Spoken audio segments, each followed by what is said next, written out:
பரிசுத்த ஆவியானவரை மகிமைப்படுத்துகிறோம். ஹல்லேலூயா, ஹல்லேலூயா, ஹல்லேலூயா.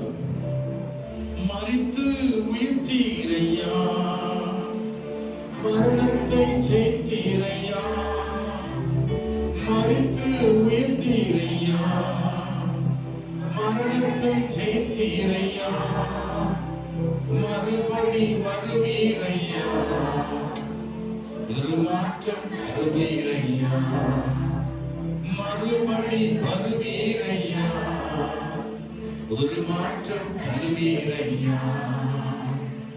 கூடுமே எல்லாம் கூடுமே,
கேட்க ஓடி வந்திருக்கிறோம். நீ பேசும் நாங்கள் கேட்கிறோம். வார்த்தைகள் எங்களை ஆசீர்வதிக்கட்டும். இயேசு கிறிஸ்துவின் நாமத்தில் பிதாவே, ஆமென். அல்லேலூயா. எல்லாரும் கருவா ஆண்டவருக்கு மகிமை உண்டாகட்டும். இந்த ஈஸ்டர் தினத்தில் வந்திருக்கிற யாவரையும் நாங்கள் வரவேற்கிறோம்.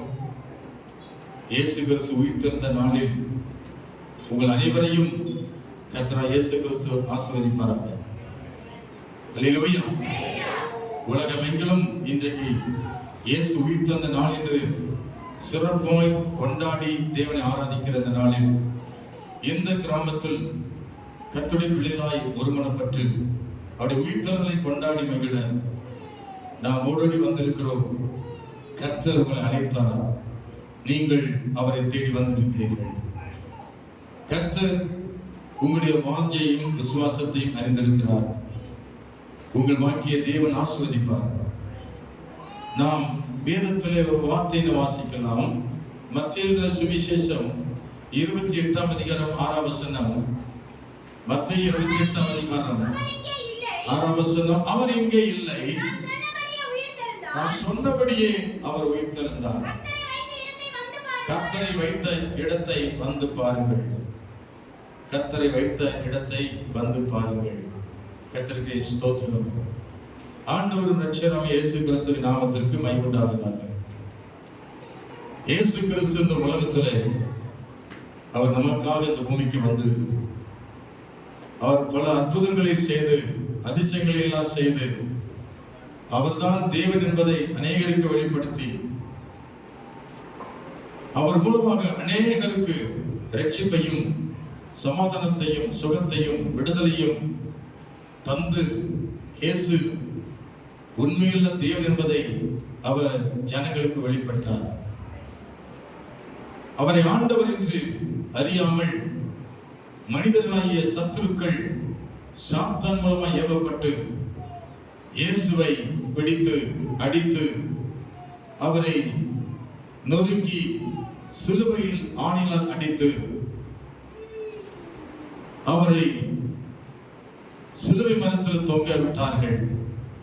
கைகளிலும் கால்களிலும் ரத்தம் ஒளிந்து கொண்டிருக்கிறது.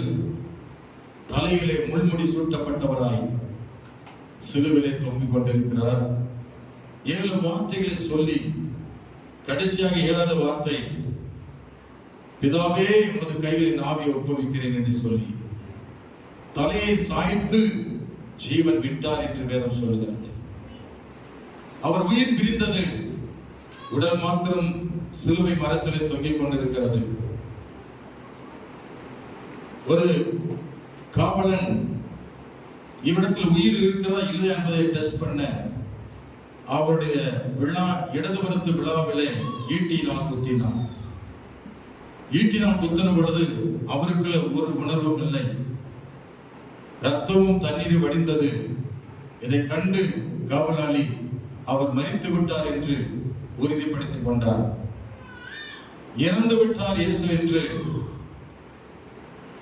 காவலாளி உணர்ந்தார்கள். இயேசுவை சிலுவையில் அறைபடி இயேசுதான் தன்னை ஒப்புக் கொடுத்தார். அவரை யாராலும் தொடவோ அவரை பிடிக்கவே முடியாது. ஏனென்றால் அவர் ஆண்டவர். அவரை யாரும் குறை சொல்ல முடியாது. அவரை யாரும் கட்டவும் முடியாது, அவரை அடிக்கவும் முடியாது, அவரை திட்டவும் முடியாது. குற்றமற்றவர், பாவமற்றவர், பரிசுத்தமுள்ள தேவன். இந்த ஆண்டவர் மனிதனாய் வந்ததினால் மனிதன் இயேசுவை பிடிக்க முடிந்தது. அல்லேலூயா. இயேசுவை சிலுவை அறைந்து ஒப்பு கொடுத்த அநேக சத்துருக்கள் இயேசு மரித்ததை கண்டார்கள். கர்த்தருக்கு ஸ்தோத்திரம். மரித்து போன இயேசுவின் சரீரத்தை யோசேப்புங்கிற அரசாங்க அதிகாரி ஒருவன் ரகசிய கிறிஸ்தவனாய் இருந்தான். அவன் பிலாத்துவிடத்தில் அனுமதி வாங்கிக் கொண்டு இயேசுவின் சரீரத்தை அடக்கம் பண்ண அவன் முயற்சி செய்தான். பிலாத்து ராஜா அனுமதி கொடுத்தான். யோசேப்பு சிலுவையில் தொங்கின இயேசுவின் சரீரத்தை மேலிருந்து இறக்கி அவன் கொண்டு வந்த புதிய துணிகளை விரித்து அவருடைய பாடியை, அவருடைய சரீரத்தை துணியில சுற்றி தன்னுடைய சொந்த கல்லறை, அவன் ஒரு ஐஸ்வர்யவான், அவன் ஒரு பணக்காரன், தனக்கென்று வெற்றி வைத்த கல்லறையிலே இயேசுவின் சரீரத்தை கொண்டு போய் அங்கே அடக்கம் பண்ணினான். அடக்கம் பண்ண இடத்துல ரோம அரசாங்கம் அல்லது பிரதான ஆசாரியன் என்று சொல்லப்பட்ட மூப்பர்கள் இவர்கள் எல்லாரும் கூடி இயேசுவின் கல்லறையை பாதுகாக்க ஒரு பெரிய கல் ஒன்றை அந்த நுழைவாயிலை புரட்டி அடைத்தார்கள். பலமான கல் வைத்து அடைத்தார்கள், சீல் வைத்தார்கள். யாரும் அதை புரட்டி தள்ளிவிட்டு அவருடைய சரீரத்தை தூக்கி கொண்டு போகாதபடி பலமான கல்லை புரட்டி வைத்துவிட்டு கடந்து போனார்கள். அதிகாலை இருட்டோடே மகதலேனா மரியாளும் மற்ற மரியாளும் இயேசுவின் சரீரத்தை பார்க்க கல்லறைக்கு போகிறார்கள். மத்தேயு 28 அதிகாரம் முதல் வசனம் சொல்லுகிறது, ஓய்வு நாள் முடிந்து வாரத்தின் முதலாம் நாள் விடிந்து வருகையில் மகதலேனா மரியாளும் மற்ற மரியாளும் கல்லறையை பார்க்க வந்தார்கள். கல்லறையோ அடைக்கப்பட்டிருந்தது. கல்லறை பார்க்க வந்தார்கள். போகிற வழியிலே பேசிக் கொண்டார்கள், இந்த கல்லறையின் கல்லை புரட்டி தள்ளுவது யார் என்று. ஆனாலும் அவர்கள் முன்னேறி சென்று கல்லறை பார்க்க வந்தபோது கல் புரட்டி தள்ளப்பட்டிருந்தது. இவர்கள் இயேசுவின் சரீரத்தை பார்க்க முயற்சி செய்த போது தூதர்கள் அவர்களுக்கு காணப்பட்டார்கள். அப்பொழுதுதான் மத்தேயு 28 அதிகாரம் 6 சொல்கிறது, அவர் இங்கே இல்லை, தாம் சொன்னபடியே அவர் உயிர்த்தெழுந்தார், கர்த்தரை வைத்த இடத்தை வந்து பார் என்று தூதனால் சொல்லப்பட்ட வார்த்தையை கேட்டார்கள். கர்த்தருக்கு ஸ்தோத்திரம். அல்லேலூயா, அல்லேலூயா. ஆண்டவர் இயேசு கிறிஸ்து மெய்யாகவே உயிர்த்தெழுந்தார் என்று பெண்கள் கண்டார்கள். மகதலேனா மரியாள், அப்புறம் மற்ற மரியாள் என்று சொல்லப்பட்டிருக்கிறது, இயேசுவின் தாயாகிய மரியாள். இவங்க எல்லாருமே பெண்களாக இருந்தாலும் அவர்கள் பயமில்லாதபடி கல்லறைக்கு போயிருந்தார்கள். அல்லேலூயா. இன்னைக்கு ஆண்கள் யாருமே கல்லறைக்கு போகல. சீசர்கள் 12 பேர் இருந்தாலும் ஒருத்தன் கூட எங்க போல, கல்லறைக்கு போல. இன்னைக்கு அவன் செத்து போன அடக்கம் பண்ண போனா பெண்கள் தான் அதிகமா சுடுகாட்டு வரைக்கும் வர்றாங்க. அல்லேலூயா. அது எதை குறிக்கிறது? பாசத்தை குறிக்கிறது, அன்பை குறிக்கிறது. உண்மையான பெண்கள் சுடுகாட்டு வரைக்கும் வர்றாங்க. Praise Lord. அல்லேலூயா. இங்கே பாருங்க, சீசன்லாம் பயந்து ஒளிந்து கொண்டிருக்கும் பொழுது இந்த மரியாள் மற்ற மரியாள் எல்லாம் சேர்ந்து அதிகாலை இருட்டோடே இயேசுவின் சரீரத்தை பார்க்க புறப்பட்டு போனார்கள். அவருடைய தைரியம், துணிச்சல் எப்படி வந்துச்சு? இயேசுவில் வைத்த அன்பினாலே, அவரை அதிகமாக நேசித்தபடினாலே அவர்கள் எதற்கும் பயமில்லாமல் நான் எப்படியாவது இயேசு சரீரத்தை பார்ப்போம் என்று துணிந்து புறப்பட்டு போனதனால் இயேசுவை கண்டார்கள். கை வைத்து அவர் சொல்லுவோம். அல்லேலூயா, அல்லேலூயா, அல்லேலூயா. கர்த்தருக்கு ஸ்தோத்திரம். இந்த இயேசுவை கண்ட பொழுது அவர்களுக்கு இயேசு வெளிப்பட்டார். 6ஆம் வசனம் 7ஆம் வசனம் சொல்லுகிறது, சீக்கிரமாய் போய் அவர் மரித்தோடு எழுந்தார் என்று அவருடைய சீசருக்கு சொல்லுங்கள். அவர் உங்களுக்கு முன்னே கல்யாணுக்கு போகிறார், அங்கே அவரை காண்பீர்கள், இதோ உங்களுக்கு சொன்னேன் என்றார். இயேசு கிறிஸ்து அவர் அவர்களுக்கு சொல்லி அனுப்பினது. மற்ற சீஷர்கள்லாம் இயேசு உயிரிழந்ததை பார்க்காம இருக்காங்க. அவங்களுக்கு நீங்க போய் சொல்லுங்கள் என்று தூதனால் அனுப்பப்பட்டார்கள். அல்லேலூயா சொல்லுமா? அல்லேலூயா, அல்லேலூயா. வீட்டுக்குள்ளே பயந்து ஒளிந்து கொண்டிருந்த சீஷர்களுக்கு இந்த பெண்கள் போய் சொல்லுறாங்க, மெய்யாகவே இயேசு உயிரோடு இருக்கிறார் என்று. இதை அவர்கள் நம்பவில்லை. ஆனாலும் அவர்கள் சொன்ன வார்த்தை நிமித்தம் அவர்களை பேதுரு ஓடுகிறான் கல்லறைக்கு. ஆமென். பேதுரு ஓடுறான், எப்படியாவது இயேசுவை நான் உயிரோடு பார்க்கணும் ஓடுறான் கல்லறைக்கு. ஆனா அதை பார்க்க வேகம் இன்னொருத்தி ஓடுறான். அவன் பேர் என்ன? இன்னொருத்தி ஓடுறான் அவையாது. அவன் போட்டிக்காவது ஓடுறான். இவன் ஓடுறது என்ன? அவனை காட்டில நான் ஓடுவேன்னு சொல்லி இவனை காட்டில வெகு ஸ்பீடா ஓடி முந்தி கொண்டான். அவன் பேரு யோவான். அல்லேலூயா. அன்பின் சீசன் இயேசுவின் மார்பிலே சாய்ந்து கொண்டு அவர் என்ன சொல்றான்னு கவனித்துக் கொண்டிருந்த அன்பின் சீசன் யோவான் பேதுரை பார்க்கல அதிக ஸ்பீட்ல ஓடுறான். அல்லேலூயா. என்னதான் ஸ்பீடா ஓடினாலும் அங்கவே நின்றுக்கிட்டான். ஆனா பேதுரு லேட்டா போனவே லேட்டஸ்டா போய் உள்ள நுழைஞ்சு, அல்லேலூயா, பேதுரு உள்ளே கல்லுக்குள்ளே நுழைஞ்சு அவர் வச்ச சரி வச்ச அந்த கல்லை பார்த்தான். துணி தான் கிடக்கு, அவருடைய உடலை காணவில்லை. அல்லேலூயா. இயேசு கிறிஸ்துவை உயிரோடு எழுந்தார் என்று கண்ட பேதுரு யோவானும் மற்ற சீஷர்களுக்கு அறிவித்தார்கள். வீட்டில் கூடியிருக்கும் பொழுது இயேசு அவர் நடுவே இறங்கினார். கை உயர்த்தி அவர் சொல்லும். அல்லேலூயா. இயேசு சீஷர்கள் நடுவில் இறங்கினார். கதவெல்லாம் பூட்டப்பட்டிருக்கிறது, ஜன்னல் அடைக்கப்பட்டிருக்கிறது, வேற எந்த வழியிலும் யாரால் நுழைய முடியாது. அப்படி நாலபுறத்திலும் மேலையும் எல்லா திசையிலும் அடைக்கப்பட்டு இருந்த அறைக்குள்ளே இயேசு நடுமயத்தில் இறங்கினார். அவர் வெண்ணாடை அணிந்தவராக இறங்கி அவர் நடுவிலே அவர்களோடு கூட பேசினார். வேதம் சொல்லுகிறது, உங்களுக்கு சமாதானம் உண்டாவதாக என்று சொன்னார். அல்லேலூயா சொல்லுமா? அல்லேலூயா. இந்த கூட்டத்துக்குள்ளே ஒரு சீசனை காணோம். 10 பேர் இருந்தாங்க, ஒருத்தனை காணோம். இந்த 10 பேரும் இயேசுவை பார்த்துட்டாங்க. அல்லேலூயா. அதுக்கப்புறம் இந்த தோமா மட்டும் எங்கிட்ட ஓடிவிட்டான். இந்த கூட்டத்துல தோமா இல்லை. இந்த 10 பேர் சொன்னதை தோமா நம்பவில்லை. இயேசு அவர் உயிரோடு எழுந்தாரா? நடக்கவே நடக்காதுன்னா நாங்க பார்த்தோம் என்று சொன்னார்கள். ஆனாலும் தோமா என்ன செய்யல? நம்பல. அதுக்கப்புறம் இயேசு அவரை பார்க்கிறார். ஆண்டவர், இந்த தோமா என்னை நம்பவில்லை என்று சொல்லி அவனுக்காகவே இன்னொரு நாள் அவனுக்காகவே புறப்பட்டு வந்தேன். அல்லேலூயா சொல்லுவான். மீண்டும் 11 பேர் கூடியிருக்கும் பொழுது தோமாவும் அங்கே இருந்தான். அப்பொழுது 2வது முறை அவள் நடுவில் இறங்கினார். இறங்கின பொழுது ஏற்கனவே கண்டவர்கள் ஆச்சரியப்பட்டார். மாத்திரமல்ல, ஸ்தோத்திரம், அவரை மகிமைப்படுத்தினார்கள். ஆனா தோமாவோ ஆச்சரியத்திலே மூழ்கியிருந்தான். அவனை பார்த்து இயேசு கேட்டார், தோமாவே, நீ ஏன் சந்தேகப்பட்டாய்?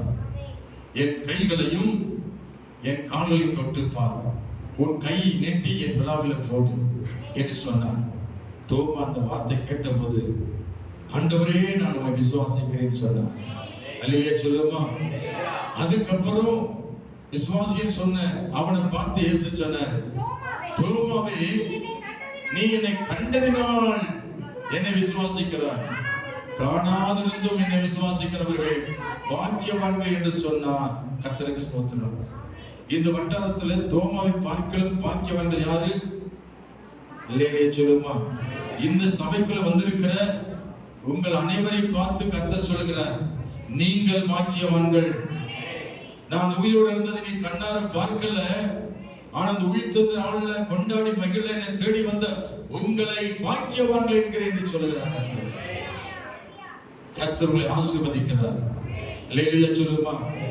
இந்த உயிர்த்தது நாள் இந்த ஈஸ்டர் தினத்துல கர்த்தரை தேடி பாடி கொண்டாடி வந்த உங்களை கர்த்தர் ஆசீர்வதிக்கிறார், உங்களை நேசிக்கிறார், உங்களை ஆண்டவர் நினைத்து பார்க்கிறார். சீசரோடு என்னை நம்பல, ஆனா நீங்க என்னை நம்பி வந்திருக்கீங்க, நான் உன்னை சும்மா அனுப்ப மாட்டேன் என்று கர்த்தர் சொல்லுகிறேன். வந்திருக்கிறவங்களை ஒவ்வொருவரையும் கர்த்தர் ஆசீர்வதித்து உங்களை அனுப்புவார். அல்லேலூயா சொல்லுமா. அல்லேலூயா அல்லேலூயா.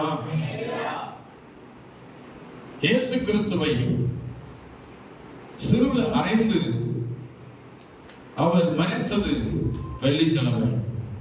வெள்ளிக்கிழமை மரித்தார். வெள்ளிக்கிழமையிலே சரீரத்தை இறக்கி கல்லறையில் வைத்தார் யோசேப்பு. சனிக்கிழமை கல்லறையில் இருந்தது. ஞாயிற்றுக்கிழமை 1ஆம் நாள் வரும் பொழுது இயேசு உயிரோடு இருந்தார்.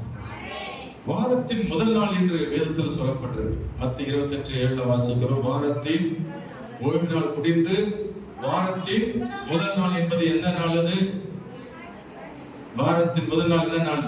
ஞாயிற்றுக்கிழமை. அல்லேலூயா சொல்லுமா. அப்ப ஞாயிற்றுக்கிழமை என்பது நாம் இன்னைக்கு ஒவ்வொரு ஞாயிற்றுத்தோறும் தேவனை ஆராதிக்கிறோமே, இது என்ன நாள்? இயேசுவின் உயிர்த்தெழுந்த நாள். அல்லேலூயா. இயேசுவின் உயிர்த்தெழுந்தனால தான் கர்த்தரை ஒவ்வொரு வாரம் ஆராதித்துக் கொண்டிருக்கிறோம். வாரத்தின் முதல் நாள் ஞாயிற்றுக்கிழமை குறிக்கிறது. இன்னைக்கு அநேகர் இந்த வார்த்தைக்கு விரோதமா இருக்கிறாங்க. சனிக்கிழமை தான் நான் ஆராதிப்பேன் என்று ஓய்வு நாள்காரர் சொல்லுகிறார்கள். ஆனால் இங்க சொல்லப்பட்டிருக்க வார்த்தைக்கு நீங்க சனிக்கிழமையில இயேசுவை பார்க்கல, ஞாயிற்றுக்கிழமை தான் இயேசுவை பார்த்தாங்க. அப்ப ஞாயிற்றுக்கிழமை தேவன் ஆராதிக்கிறது உண்மையான நாள். கை உயர்த்தி அமைச்சோம். அல்லேலூயா. ஞாயிற்றுக்கிழமை தான் சரியான நாள் என்பதை இந்த உபதேசத்தை நீங்கள் நன்றாய் புரிந்து கொள்ள வேண்டும். செவன்த் டே சர்ச் இருக்கிறது, 7 நாள் ஓய்வுக்கார சபை இருக்கிறது. அவங்க சொல்லுவாங்க சனிக்கிழமை ஆராதிப்பேன்னு சொல்லி. ஆனா பைபிள் என்ன சொல்லுகிறது? சனிக்கிழமையில தேவன் வெளிப்படல, ஞாயிற்றுக்கிழமை இயேசு வெளிப்பட்டார். அல்லேலூயா. ஞாயிற்றுக்கிழமை அதிகாலையில் மரியாளுக்கு வெளிப்பட்டார்.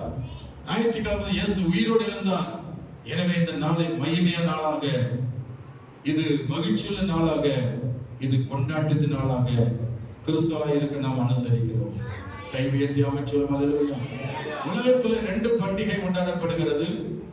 உலகத்துல இயேசுவுக்காக கொண்டாடப்படுற 2 பண்டிகை. ஒன்று கிறிஸ்துமஸ், அவருடைய பிறந்த நாள் கொண்டாட்டம். இன்னொன்று உயிர்த்தெழுந்த நாள். அல்லேலூயா சொல்லும். அல்லேலூயா. 2 சிறப்பு தினம். ஒன்று பிறந்த தினம், இன்னொன்று உயிரோடு எழுந்த தினம். இந்த 2ம் தேவனுக்காக கொண்டாடப்படுகிற ஒரு சிறந்த கொண்டாட்டம். உலகத்துல அநேக திருவிழா வைத்து கொண்டாடுறாங்க. செத்த மனுஷனை கொண்டாடுறாங்க. தீபாவளி அன்று வெடி வெடித்து கொண்டாடுறாங்க. அது எதுக்கு கொண்டாடுறாங்க? நரகாசுரன் மரித்து விட்டான். மரித்ததுக்காக வேட்டு வெடி.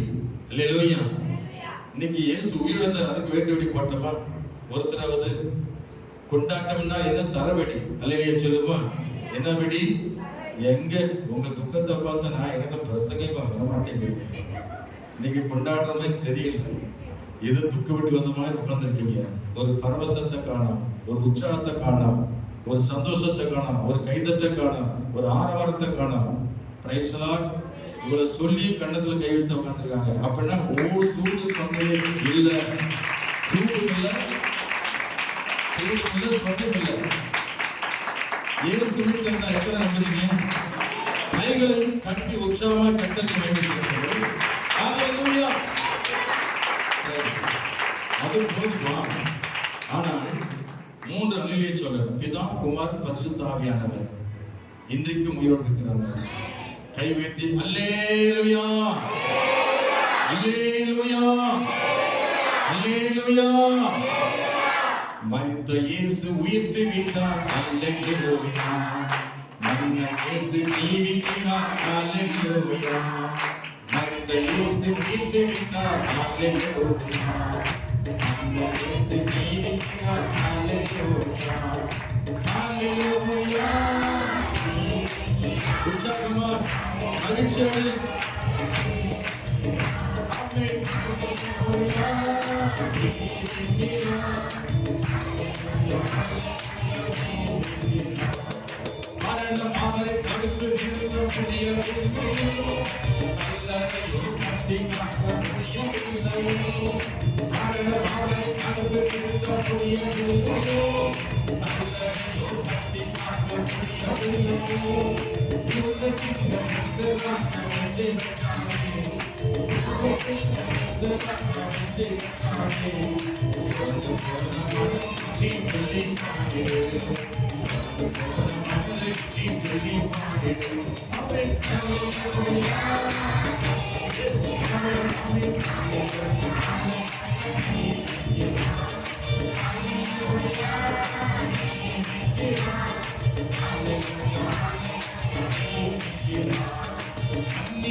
இயேசுவை பார்த்து சந்தோஷப்படுறாரு.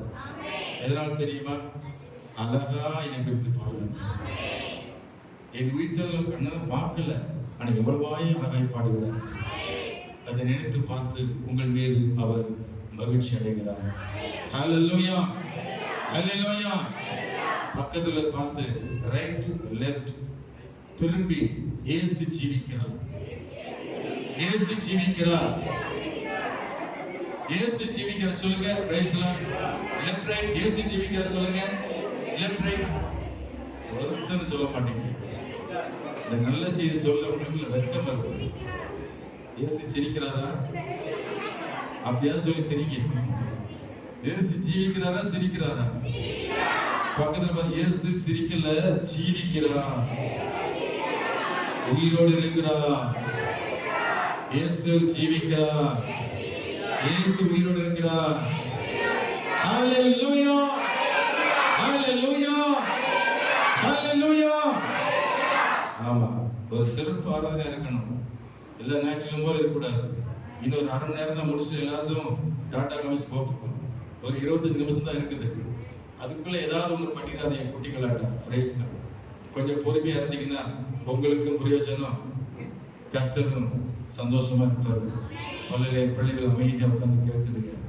அல்லேலூயா சொல்லுவோம். இந்த நேரத்தில் எந்த சிந்தனை கடன் கொடுக்காதீங்க, பிசாசு கடன் கொடுக்காதீங்க, செல்போன் கடன் கொடுக்காதீங்க. செல்போன் ஆன் பண்ணி கையில வச்சுக்காதீங்க, சுவிட்ச் ஆஃப் பண்ணி போடுங்க.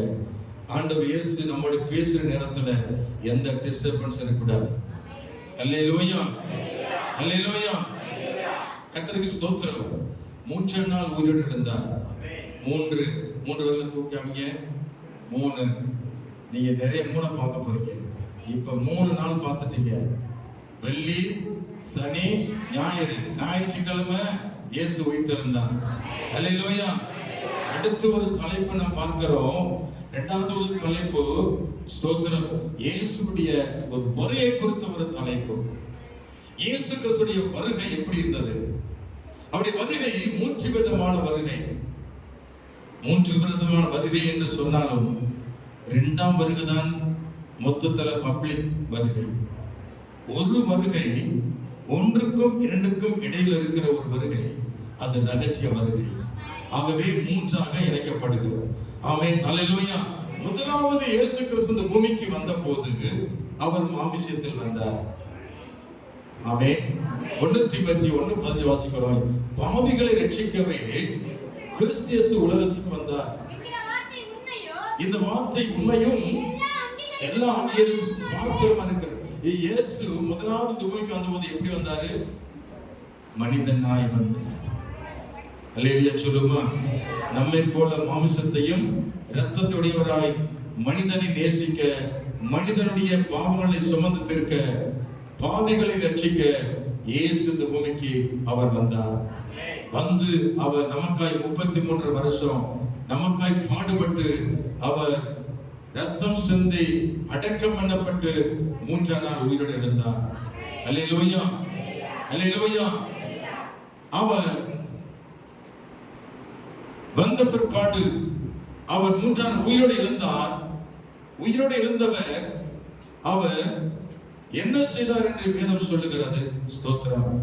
உயிரோடு வந்த ஆண்டவர் அவர் மீண்டும் பரலோகத்துக்கு போகிறார். மீண்டும் மேல வானத்துக்கு மத்தியிலே அவர் எடுத்துக் கொள்ளப்படுகிறார். அவர் போவதற்கு முன்னாடி அவர் பல வார்த்தைகளை சொன்னார். அவைகளை குறித்து நாம் தியானிக்க போகிறோம். அல்லேலூயா சொல்லுமா. அல்லேலூயா. முதலாவது மனிதனாக வந்தார், முதல் வருகை. இரண்டாவது வருகை ரகசிய வருகை. இந்த ரகசிய வருகை என்று இன்னும் வரவில்லை, நடக்க போகிறது. இந்த ரகசிய வருகை என்பது என்ன? மத்தேயு 5:25 சொல்கிறது. மத்தேயு 25:6 மணவாளனாக அவர் வரப்போகிறார். 2 பேர் வயலில் இருப்பாங்க. ஒருவன் எடுத்துக்கொள்ளப்படுவான், ஒருவன் கைவிடப்படுவான். 2 பேர்த்தில் ஒருத்தனுக்கு தான் தெரியும் இயேசு வருகை. இன்னொருத்தன் கண்ணிருந்து கூட நாய் வைப்பான். அல்லேலூயா சொல்லுமா. இந்த ரகசிய வரிகளே ஒருத்தனைத்தான் எடுத்துக்கொள்ள. 2 பெண்கள் ஏந்தரம் அரைத்துக் கொண்டிருப்பார்கள். ஒருத்தி எடுத்துக்கொள்ளப்படுவார், இன்னொருத்தி கைவிடப்படுவார் சொல்லப்பட்டிருக்கு. அப்ப இது ரகசிய வருகை. சபையை எடுத்துக்கொள்ள வருகிறார். அந்த வருகை, அவருடைய வருகை எப்படிப்பட்டது? மணவனாய் வரப்போகிறார். மணவன் என்ன தெரியுமா? மணவன் என்ன? மாப்பிள்ளை தானே. மணவாள பேரு மணமகன் அப்படின்றீங்களா? மண்டபத்தில் போறீங்க, மணமகன், மணமகன் அறை, மணமகள் அறை, தனித்தனி அறையை பார்த்திருக்கீங்களா? ஸ்தோத்திரம், அல்லேலூயா. இப்ப நாம் தனியா இருக்கிறோம், இயேசு தனியா இருக்காரு. மணமகன் இயேசு, மணமகள் சபை. இப்ப இந்த சபை எடுத்துக்கொள்ள அவர் என்ன செய்றார்? கல்யாணம் முடிக்க வரப்போறார். இல்லையா சொல்லுமா. என்ன கல்யாணம் முடிக்க வரப்போறாரு சொல்ற திடீர்னு பசுவை சொல்லிட்டாரு. இப்படி சொன்னா என்னதான் குழப்பமா இருக்குது அப்படின்னு நினைக்கிறீங்களா? இதெல்லாம் ஆவிக்குரிய கல்யாணம். நீ மாம்சத்திலே நினைச்சிட்டு இருக்காதீங்க, இது ஆவிக்குரிய கல்யாணம். என வெளிப்படுத்த சொல்ற ஆட்டுக்குட்டியாவுடைய கல்யாண நாளில் இந்த சபையை அவர் எடுத்துக்கொள்ள வரப்போகிறார். இந்த பூமியிலே கைவிடப்பட்டவர்கள் இருப்பார்கள், ஆனால் சபையோ கர்த்தர் எடுத்துக்கொள்வார். பரிசுத்தமாய், கர்த்தருக்கு உண்மையாய், நீதியாய், பயனாய், நெருப்பாய் இருக்கிறவர்களை கர்த்தர் இமைப்பொழுது எடுத்துக்கொள்வார். கொஞ்சம் அப்பும் அந்தாரமாய், அறவரையாய், ஆத்துல ஒரு காடு, சேத்துல ஒரு காடு, நினைச்சா வருவேன், நினைச்சா போவேன், வான்னா வருவேன், இல்லைன்னா வரமாட்டேன், இப்படி சங்கட்டமா இருக்காங்கல்ல, அவங்கள 2ஆம் வரிகளை போட்டு தருவார். இல்லையே சொல்லுமா. இப்ப இந்த வார்த்தை புரியுதா? போட்டு தருவாங்க புரியுதா? கைவிடப்பட்டாச்சுன்னா பயங்கரமா அந்திகிறிஸ்து ஆட்சியில பயங்கரமா வேதனைப்பட போறாங்க. அந்த அந்திகிறிஸ்து ஆட்சி நம்ம இருக்கக்கூட உயிரோட நம்ம ரகசிய வரைக்கும் ஏற்றுக்கொள்ளப்படணும். இப்ப மட்டும் வந்தா போதும், நான் போயிரும் சொல்லி எத்தனை பேர் விசுவாசிக்கிறீங்க? இவங்கெல்லாம் எதுக்கு போறான்னு தெரியுமா? தொல்லை தாங்க முடியல, அவங்களால குடும்பத்துல தொல்லை தாங்க முடியல, கடன் பிரச்சனை தாங்க முடியல, படாத பாடுபட்டு இருக்காங்க. ஆனால்தான் இயேசப்பா இந்த இடத்துல வந்தா டக்கு நான் போயிருவேன், நல்லா இருக்கும். இந்த மறுபடியும் கொஞ்சம் யோசிச்சு பாருங்க. எத்தனை பேர் இப்ப இயேசு வந்தா ரகசியத்துல போறீங்க? இப்ப சுதாரிச்சிட்டீங்க, கூடிச்சு பிரைஸ்ல. இன்னொன்னு கேட்டா எல்லாரும் கை தூக்கிறீங்க. அல்லேலூயா. இயேசுடைய ரகசிய அவ்வளவு பிரகாசமா இருக்குமா? மகனே என்று சொல்வாராம். அந்த சத்தம் உங்களுக்கு மட்டும்தான் கேட்கும். பக்கத்து இன்னொருத்தர் செவிடனு கேட்காது. அல்லேலூயா. அரவரை கிறிஸ்தவனு கேட்காது, முழு கிறிஸ்தவனு தான் கேட்கும். முழுசா வந்தவங்கள தான் சாப்பிட முடியும். சோறுல பார்த்த சோறு அரவரை அரிசியா இருந்தா சாப்பிட முடியுமா? என்ன செய்வீங்க? அதை தூக்கி போட்டுருவீங்களா? கீழே தள்ளி விட்டுருவீங்க. மறுபடியும் நெருப்புல வைக்க மாட்டீங்களா? மறுபடியும் நெருப்புல விட்டு வைக்கணும். நம்மெல்லாம் ரகசியம் எடுக்கப்பட்ட நல்ல வெந்தவங்க இல்லையே சொல்லுமா? வந்தவனே சாப்பிடுறது ரெடியா இருக்கிற நம்ம. இந்த அறவரையா இருக்கிறவங்க எல்லாம் சாப்பிட முடியாது. ஏசப்பா விட்டுருவார். எதுல? நெருப்புல விட்டுருவார். Praise Lord. அல்லேலூயா. கர்த்தருக்கு ஸ்தோத்திரம். போதர் சொல்ல கேட்டு சபை கீழ்ப்படிஞ்சு ஆண்டவருக்கு உண்மை உத்தமமா இருக்கிறவங்கள ஆண்டவர் மனவாட்டியாக நம்மை அழைக்க வந்தார். இயேசுவின் ரகசிய வருகை மணவண்ணா வருவார். மூன்றாவது பார்க்கிற இரண்டாம் பகிரங்க வருகை ராஜாதி ராஜா வரப்போகிறார். மத்திய 24:30 சொல்கிறது. மத்திய 24:30 ஸ்தோத்திரம்.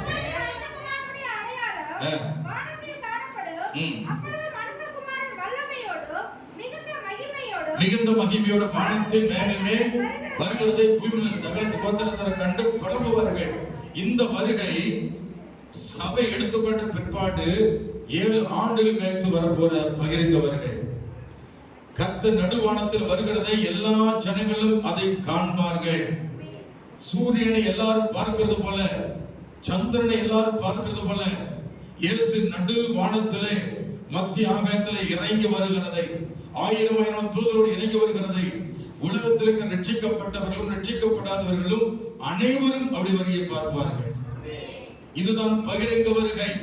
அந்த வருகை எப்படி இருக்கு? ராஜாதி ராஜா வருவார், கிரீடம் சூட்டப்பட்டவராய் வருவார், நீதிபதியாய் வருவார், நியாயம் தீர்க்க வருவார். அல்லேலூயா, அல்லேலூயா. 3 வருகை இருக்கிறது. கிறிஸ்தவர்கள் விசுவாசிகள் மனதில் வைத்துக் கொள்ள வேண்டும். இயேசு 3ஆம் நாள் உயிரோடு இருந்தார். அது இயேசு 3 வருகை இருக்கிறது என்று பார்க்கிறோம். அடுத்து ஸ்தோத்திரம். அடுத்த ஒரு 3வது காரியத்தை கவனிங்க. இயேசு ஏன் உயிரோடு இருந்தார்? யோவான் 11:20 வாசிக்கிறோம், என்னை விசுவாசிக்கிறவன் மரித்தாலும் பிழைப்பான். 3வது ஒரு 3ஐ பார்க்க போகிறோம். நம்மை அவர் உயிர்ப்பிக்கும்படியாய் இயேசு உயிரோடு இருந்திருக்கிறார். நம்மை உயிர்ப்பிப்பார். எபேசியர் 1வது உயிர்ப்பிற்கான 3 காரியம் இருக்கிறது. இயேசு எந்தெந்த இடத்தில் நம்மை உயிர்ப்பிப்பார்? 1வது கவனி. எபேசியர் 5:14 வாசிக்கிறோம்.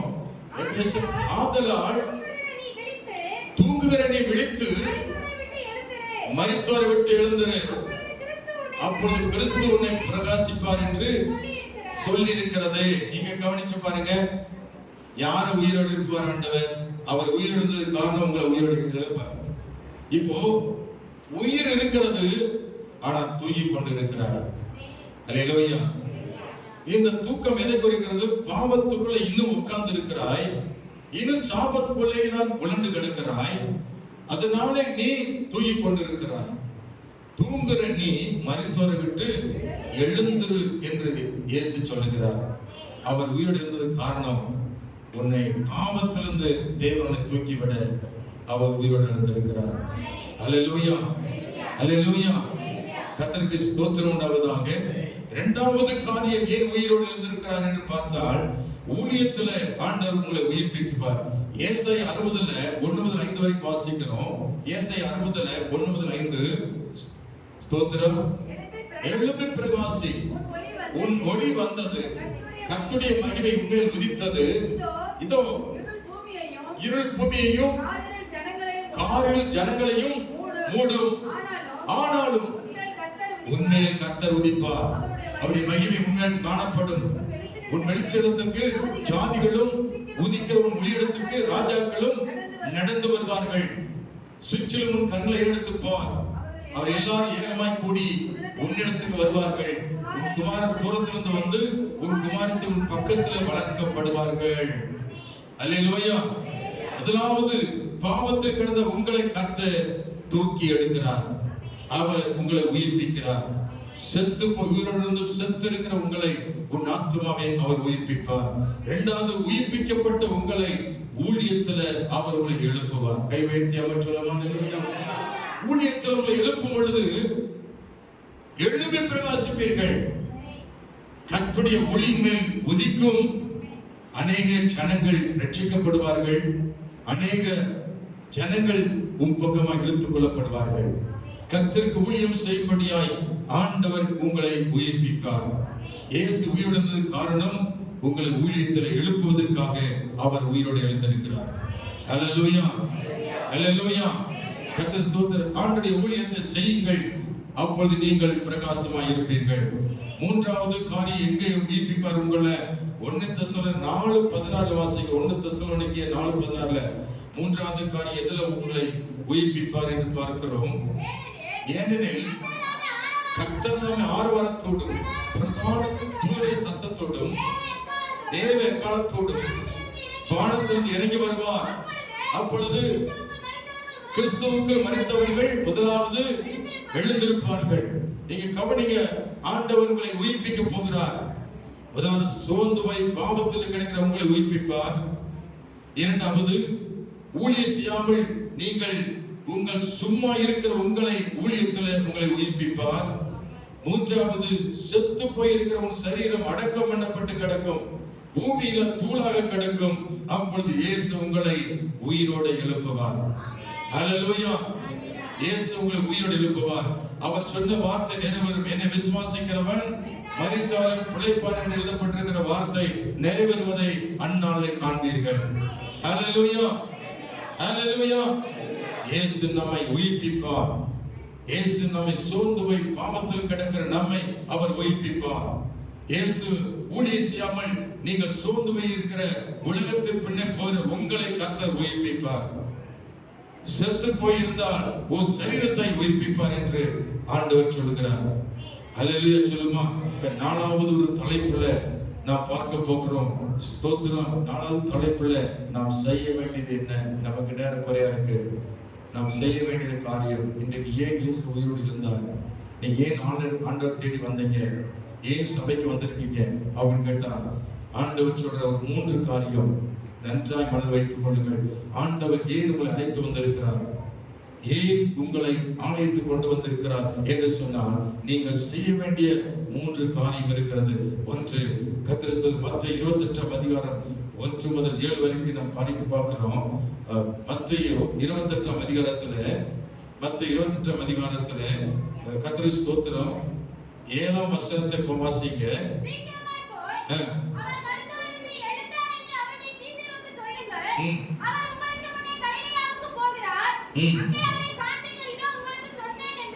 அவர் எதிர்பார்க்கிற ஒன்று, அவர் உயிர்த்தெழுந்த இயேசு சொல்கிறாரு, நீங்கள் சீக்கிரமா எழுந்து போய் இயேசு உயிரோடு இருப்பதை மற்றவர்களுக்கு அறிவிக்க வேண்டும். அல்லேலூயா சொல்லுமா. இது உண்மையான சாட்சி, இது உண்மையான சத்தியம். இதை சொல்வதற்கு நீ வெட்கப்படாதே, கூச்சப்படாதே. உன் நண்பர்களுக்கு சொல்லுங்கள். இந்த நாள்ல சுவிசேஷம் அறிவிக்கிற ஒரு நாள், இயேசு உயிரோடு எழுந்தார் என்று எல்லாருக்கும் அறிவிக்கிற ஒரு நாள். சீக்கிரமாய் போய் உன் நண்பர்களுக்கு சொல்லுங்கள், உங்கள் குடும்பத்துக்கு சொல்லுங்கள், இயேசு உயிரோடு இருக்கிறார் என்று. அல்லேலூயா சொல்லுமா. ரட்சிக்கப்பட ஜனங்களுக்கு சொல்லுங்கள், இயேசு உன்னை நேசிக்கிறார், உனக்காக ரத்தம் சிந்தினார், உன் பாவத்தை அவர் சுமந்து தீர்த்தார், உன் கஷ்டங்களை தீர்ப்பார், உனக்கு சமாதானம் கொடுப்பார், உன் வியாதி விலகும், தீய பிசாசை விட்டு நீங்க வேண்டும் சொல்லி மற்றவர்களுக்கு நீங்கள் சுவிசேஷத்தை அறிவியுங்கள். இதுக்கு தான் நான் சபைக்கு வந்திருக்கிறோம். ஆண்டவர் சொன்ன வார்த்தை கவனிங்க. ஆண்டவர் இயேசு உயிரோடு இருக்கிறது உண்மையானால், நீங்கள் விசுவாசம் உண்மையானால், நீங்கள் மற்றவர்களுக்கு இந்த செய்தியை சொல்லுங்கள். மரியாளுக்கும் மற்ற மரியாதை சொன்னது வார்த்தை என்ன? சீக்கிரமாய் போய் என்ன செய்ய, இயேசு உயிர்த்தெழுந்ததை என் கண்ணில் பார்த்துட்டீங்க, சீக்கிரமாய் போய் என்னுடைய சீசர்களுக்கு சொல்லுங்கள். ஆமென். அல்லேலூயா. சொல்லுவீங்களா? மார்க் 16:15 வாசிக்கிறோம். மார்க் 16:15 ஸ்தோத்திரம். பின்பு அவர் அவர்களை நோக்கி, நீங்க உலகம் எங்கும் போய் சர்வ சிருஷ்டிக்கும் சுவிசேஷத்தை பிரசங்கியுங்கள் என்று சொல்லுகிறார்.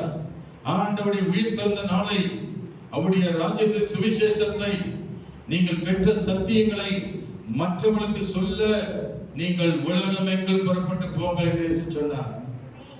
உங்க ஊருக்குள்ள மட்டுமல்ல, உசிலம்பட்டி தாழ்க மட்டுமல்ல, மதுரை மாவட்டம் மட்டுமல்ல, தமிழ்நாடு மட்டுமல்ல, வட இந்தியா மட்டுமல்ல, இந்தியாவை தாண்டி தாண்டி எல்லை கடந்து உலகம் எங்கிலும் போய் இந்த இயேசு உயிர்த்தெழுந்த செய்தியை மற்றவர்களுக்கு சொல்லுங்கள் என்று ஆண்டவர் உங்களை ஏவுகிறார்.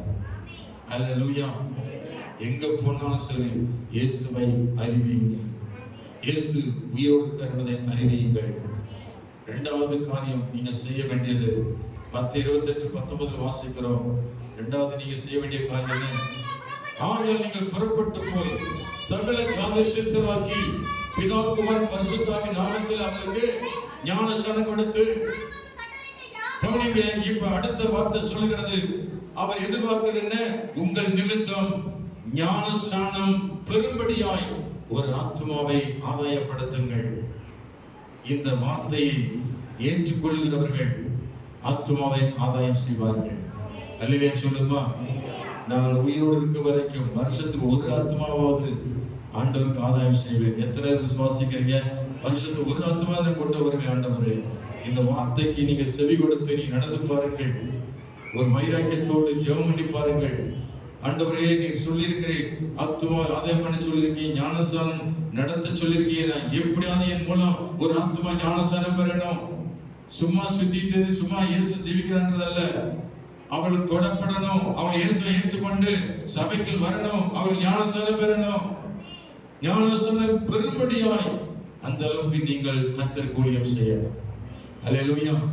அற்புதம் நடக்குது, சுகத்தை பெறுகிறார்கள், பிசாசு ஓடுது, பிரச்சனை மாறுது.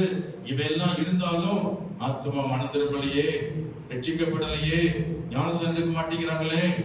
அப்போ அவர்களுக்காக நாம் என்ன செய்யணும்? ஒவ்வொருவரும் பிரயாசப்பட வேண்டும். அல்லேலூயா. சுவிசேஷம் அறிவித்தா போதுமா? சுவிசேஷம் அறிவிச்சா போதுமா? ரட்சிக்கப்பட வேண்டாமா? அல்லேலூயா. ஆத்மா ரட்சிக்கப்படணும். மூன்றாவது காரியத்தை சொல்கிறார். மத்தேயு 28:20 வாசிக்கிறோம். மத்தேயு, நான் உங்களுக்கு கட்டளையிட்ட யாவையும் அவர்கள் கைக்கொள்ளும்படி அவர்களுக்கு உபதேசம் பண்ணுங்கள். இதோ உலகத்தின் சகல பரியந்தம், முடிவு பரியந்தம் சகல நாட்கள் நாங்களோடு இருக்கிறேன். நீங்க கவனிச்சு பார்த்தீங்களா? நீங்கள் வார காட்ட சத்தியங்களை நீங்கள் அடக்கி வைத்துக் கொண்டிராமல் நீங்கள் கை கொண்ட சத்தியங்களை உபதேசம் பண்ணுங்கள். மற்றவர்களுக்கு கேட்ட சத்தியங்களை மற்றவர்களுக்கு நீங்கள் சொல்லி அவங்களை உருவாக்குங்கள் என்று கர்த்தர் சொல்லுகிறார். ஹல்லேலூயா. அப்ப மூன்று காரியத்தை நீங்க செய்ய வேண்டும். ஒன்று, இயேசு உயிரோடு இருப்பது உண்மையானால் நீங்கள் மற்றவர்களுக்கு சுவிசேஷத்தை அறிவியுங்கள். இது கர்த்தர் உங்களை குறித்து ஏவுகிறார். இரண்டாவது, நீங்கள் சந்தித்த ஆத்மாவை ஞானஸ்நானத்துக்குள் நடத்துங்கள். ஆண்டவர் உங்களுக்கு எதிர்பார்க்கிறார். மூன்றாவது செய்ய வேண்டியது, நீங்கள் கேட்ட சத்தியங்களை மற்றவர்களுக்கு நீங்கள் அறிவித்து கேட்ட சத்தியங்களை அவளுக்கு உபதேசம் பண்ணுங்கள். ஒரு நாளைக்கு ஒருத்தருக்காக, ஒரு வாரத்தில் ஒருத்தருக்காவது கேட்ட அந்த பிரசங்கத்தை எழுதி வச்சிருப்பீங்க. வீட்டுல திருப்பி பார்த்து அதை மற்றவர்களுக்கு இந்த வார்த்தை சொல்லுங்கள். அல்லேலூயா சொல்லுமா? உருவாக்குங்கள். அப்பொழுது ஆண்டவர் சொல்கிறார், உங்களோடு கூட இருப்பேன். ஆமென். அல்லேலூயா. என்னென்ன செய்ய போறீங்க சொல்லுங்க. ஒண்ணு, அறிவிப்போம். எத்தனை சொல்றீங்க?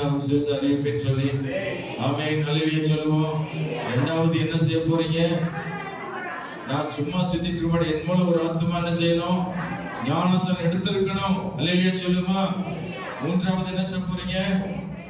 கேட்ட சத்தியங்களை மற்றவர்களுக்கு ஷேர் பண்ண போறீங்க.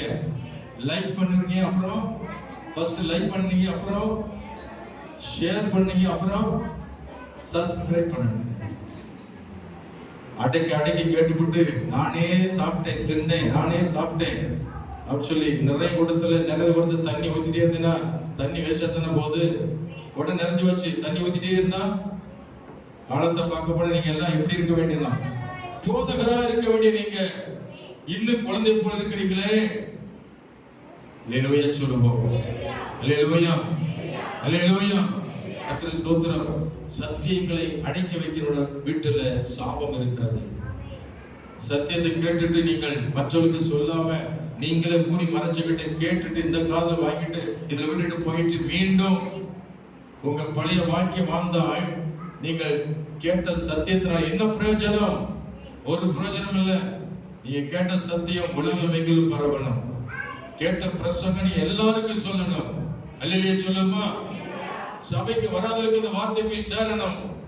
நீங்களும் ஒரு போஸ்ட்மேன். அல்லேலூயா. போஸ்ட்மேன் தானே? போஸ்ட்மேன் எத்தனை பேர்? கர்த்தர் கொடுக்கிற போஸ்ட்மேன் வேணாம். கவர்மெண்ட் கொடுத்தா மட்டும் ஆள் முன்னாடி வைப்போம்.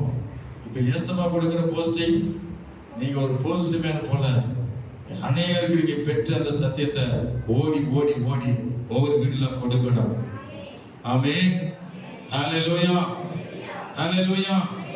உபதேசம் பண்ணுங்கள், அறிவியுங்கள், ஆத்தும ஆதாயம் செய்யுங்கள், உபதேசம் பண்ணுங்கள். கர்த்தரோடு இருப்பார். கடைசியா சொல்லும்படி நேரம் ஆயிடுச்சு. இன்னும் எத்தனை நிமிஷம் இருக்கு? 10 வாங்க முடிஞ்சா? இன்னும் எத்தனை நிமிஷம் இருக்கு? 1 நிமிஷம் இருக்கு. 9 இருக்கா? 9 நிமிஷம் இருக்கு. உண்மைதானா? அந்த டைம் வித்தியாசமா வேண்டது. 9 நிமிஷம் இருக்கு. இது பாஸ் ஆகுது. அதனால உங்க வாட்சியை சொல்லுங்க. 9 ஒருத்தரோட உருப்படியா சொல்லுங்க. 10 மணி ஆக அப்படி சொன்னீங்களா? 10 மணி ஆக 9 நிமிஷம் இருக்கு. கரெக்டா ஆண்டவர் முடிக்க போறார். சொன்ன நேரத்துக்கு முடியும். அல்லேலூயா சொல்லுவோம். அல்லேலூயா. ஏன்னா நேரத்தை சொன்ன நான் படாதபாடு போட்டிருக்கேன். நிறைய பேர் பாஸ் ரொம்ப நேரம் இழுக்கிறார். மாடு கண்டை போட்டு வந்திருக்கிறேன். கோழி பட்டியா கிடக்கு, அங்க எலி பட்டியா கிடக்கு, அங்க குருவிகளாம் பட்டியா கிடக்கு.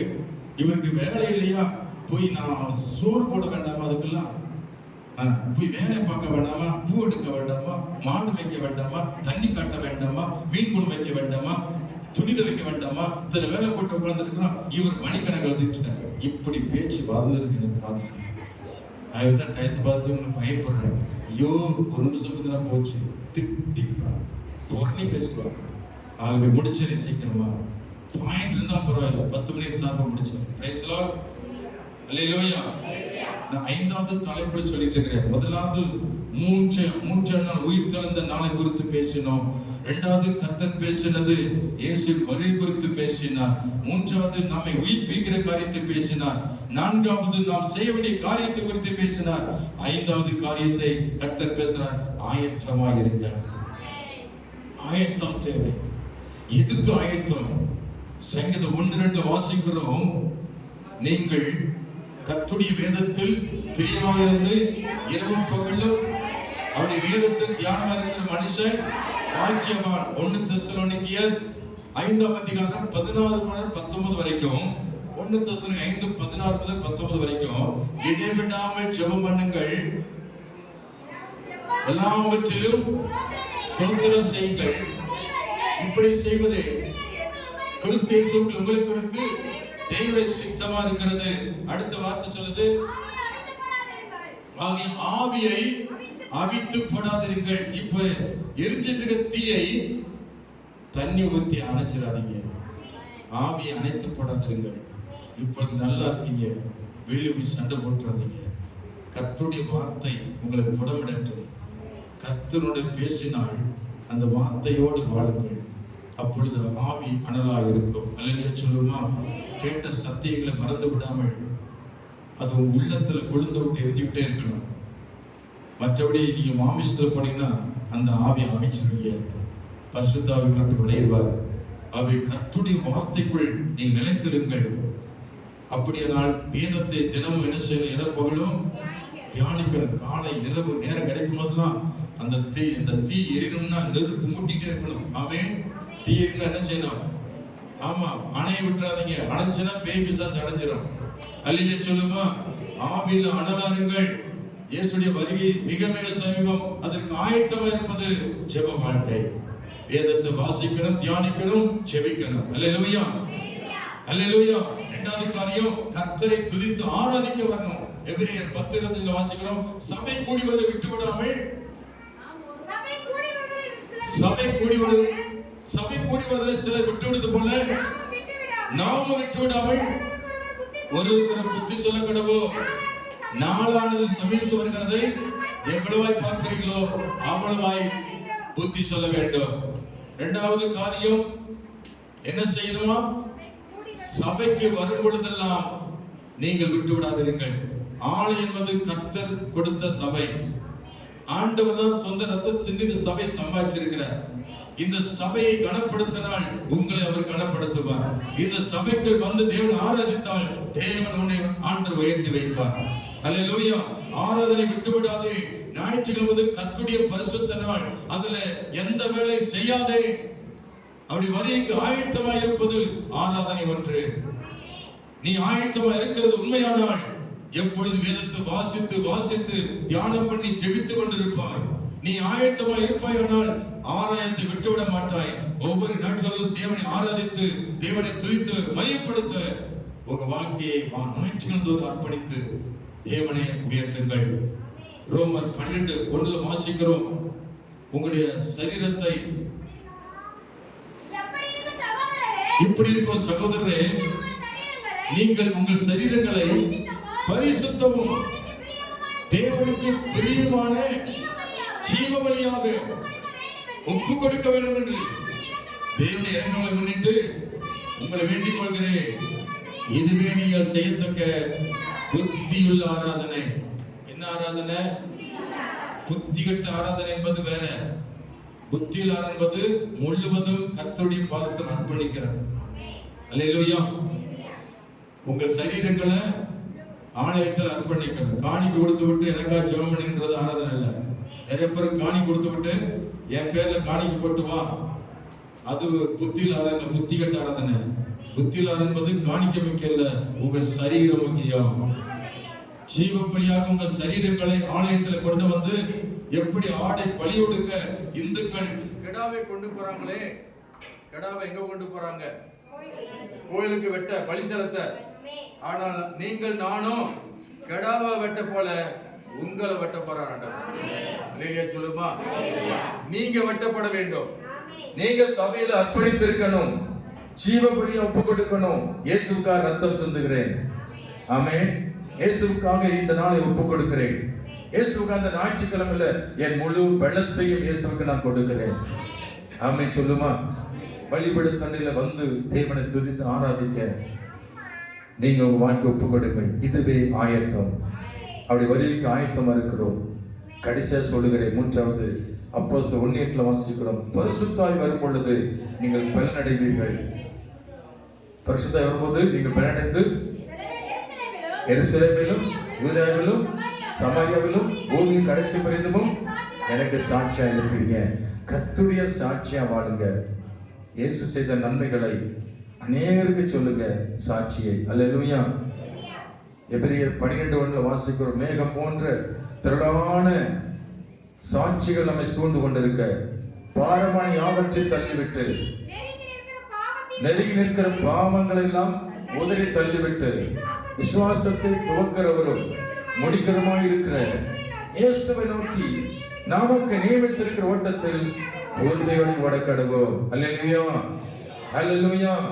அவை கர்த்தருக்காக உங்கள் விசுவாசத்தை காத்துக் கொள்ளுங்கள். நீங்கள் பெற்ற நன்மைகளை மற்றவர்களுக்கு சாட்சி அறிவிங்கள். கர்த்தர் உங்களை ஆசீர்வதிப்பார். அவருடைய வருகையில் உங்களை எடுத்துக்கொள்வார்.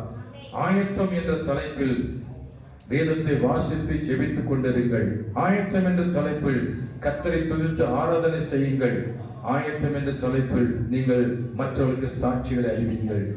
இதுவே ஆயத்தம். கர்த்தர் உங்களை வருகையில கைவிட்டு விடாதபடி கர்த்தர் உங்களை அழைத்து கொண்டு செல்வார். எல்லா கண்கள் மூடுவோம், ஜெபிப்போம். ஆண்டவருடைய வார்த்தை கேட்டு அதன்படி நம்முடைய வாழ்க்கை ஒப்பு கொடுக்க அர்ப்பணிப்போம். மத்திய 28:20 வாசிவு கடைசியாக உலகத்தின் முடிவு பரியந்தம் சகல நாட்களிலும் நான் உங்களோடு கூட இருக்கிறேன். இவைகள்படி நீ செய்தால், நீங்கள் செய்ய வேண்டியதை செய்தால் இயேசு உங்களோடு கூட வருவார். எல்லாரும் ஒப்பு கூட எழுந்துன்று அல்லேலூயா. எல்லாரும் எழுந்து நிற்போமாக. ஆண்டவர் நம்மோடு பேசின வார்த்தைகளுக்காக அல்லேலூயா. கர்த்தரை துதியுங்கள். அவர் நல்லவர், அவர் கிருபை என்றுள்ளது. அல்லேலூயா. அல்லேலூயா. ஸ்தோத்திரம். இயேசு வருகிறார். அவர் சீக்கிரமாய் வருகிறார். உங்களை அழைத்து செல்ல வருகிறார். அவர் மீண்டும் உங்களை சந்திக்க வருகிறார். வருகையில் நீ காணப்பட வேண்டும்.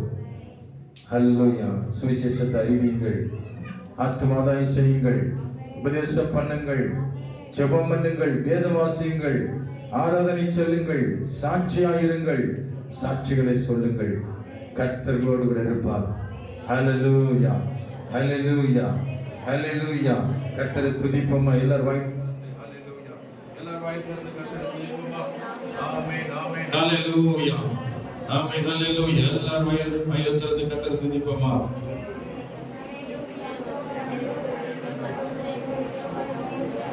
அனைத்தையும் செய்து முடிக்கும் ஆற்றல் உள்ளவரே, நீ நினைத்தது ஒரு நாளும் தடைபடாதையா. அனைத்தையும் செய்து முடிக்கும் ஆற்றல் உள்ளவரே, நீ நினைத்தது ஒரு நாளும் தடைபடாதையா. நீ முடிவெடுத்தால் நீ முடிவெடுத்தால்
இயேசு வருகிறார்.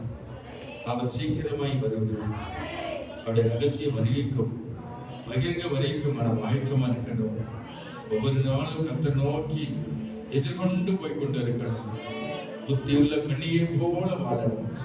ஒருவேளை தீவட்டியும் ஒருவேளை எண்ணெயுமாய் நீ வாழ வேண்டும்.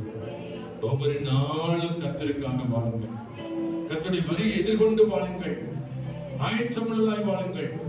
கர்த்தர் என்ன சொன்னதை செய்யுங்கள். கர்த்தர்களோடு இருப்பார்.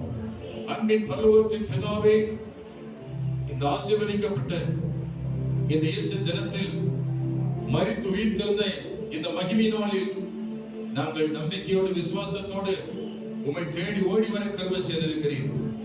உமக்கு நன்றி செலுத்துகிறோம். எங்களை தகுதிப்படுத்த தேவனுக்கு ஸ்தோத்திரம். இந்த நாளில் ஒவ்வொருவரை தனித்தனி ஆசீர்வதியும். உயிர்த்தெழுந்த ஆசீர்வாதம் ஒவ்வொருவருக்கு உண்டாகும் ஜெபிக்கிறோம். ஒவ்வொரு வீட்டுல மகிமை தங்கியிருக்கட்டும். வந்திருக்க ஒவ்வொருடைய முகத்தில் தேவனுடைய பிரகாசம் இருக்கட்டும். தேவனுக்காக எழுந்து பிரகாசிக்கட்டும். கர்த்தருக்காக ஓடி உழைக்கட்டும். கர்த்தருடைய ராஜ்யத்தில் என்னைக்கு நிலைத்திருக்கட்டும். வருகைக்காக ஒவ்வொருவரை ஆயத்தப்படுத்தும். இயேசு கிறிஸ்துவின் மூலம் ஜெபிக்கிற நல்ல பிதாவே, ஆமென். என் ஆத்துமாவே கர்த்தரை ஸ்தோத்திரி, என் பரிசுத்த நாமத்தை ஸ்தோத்திரி. என் ஆத்துமாவே கர்த்தரை ஸ்தோத்திரி. கர்த்தர் செய்த சகல வல்லமையானவரே, ஆமென். நம்முடைய கர்த்தராகிய இயேசு கிறிஸ்துவின் கிருபையும் பிதாவே தேவனுடைய அன்பும் பரிசுத்த ஆவியோட ஐக்கியமும் சந்தோஷமும் சமாதானமும் நம் அனைவரோடும் கர்த்தருடைய வருகை மட்டும் சதா காலம் இருப்பதாக. ஆமென். ஹல்லேலூயா, ஹல்லேலூயா, ஹல்லேலூயா, ஆமென்.